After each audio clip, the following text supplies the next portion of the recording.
నేను ప్రతి ఒక్కరికి చీకటి నుండి వెలుగులోనికి అనే బైబిల్ కరపత్రాల్ని పంచుతుండేవాణ్ణి.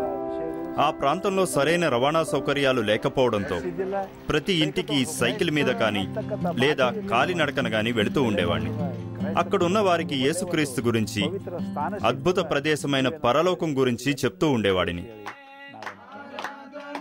లోకానికి వెలుగైన యేసుక్రీస్తు గురించి ప్రజలకు చెప్పటం అంటే విఠలరావుకు ఎంతో ఇష్టం. కానీ ఆయన ఆ పనిని కొనసాగించలేకపోతున్నాడు.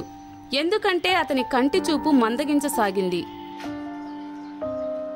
నా కంటి చూపు తగ్గిపోవడంతో నేను ఇక నశించిపోతున్న ఆత్మలకు శుభవార్తలను అందించలేకపోతున్నాను. 5 ఏళ్ల పాటు నేను బైబిల్ చదవలేకపోయాను. అది నాకెంతో బాధగా ఉండేది. దానికి తోడు జీవనోపాధి కోసం పని చేసుకోలేని పరిస్థితి.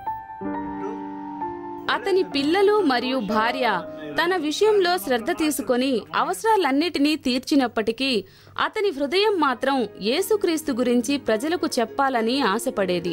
చివరకు ఆయన హృదయ రోధనకు జవాబు దొరికింది.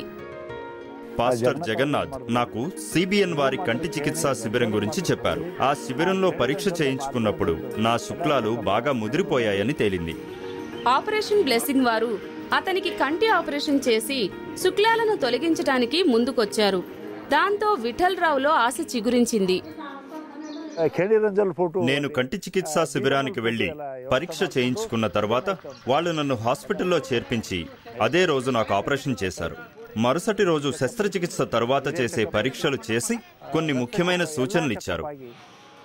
ఆపరేషన్ విజయవంతమైంది. దాంతో విఠలరావు మరలా స్పష్టంగా చూడగలుగుతున్నాడు. అంధకారంలోంచి వెలుగులోనికి ప్రజల్ని నడిపించే పనిని కొనసాగించడానికి పూనుకుంటున్నాడు.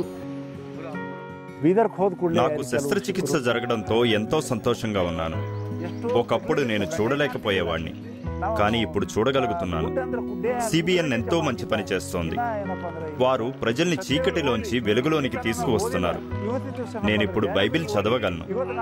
ప్రజలకు యేసుక్రీస్తు గురించి చెప్పడం అనే పనిని కొనసాగిస్తాను. సిబిఎన్ కు అక్కడ పనిచేస్తున్న వారందరికీ నా కృతజ్ఞతలు. మీకు నా ధన్యవాదాలు.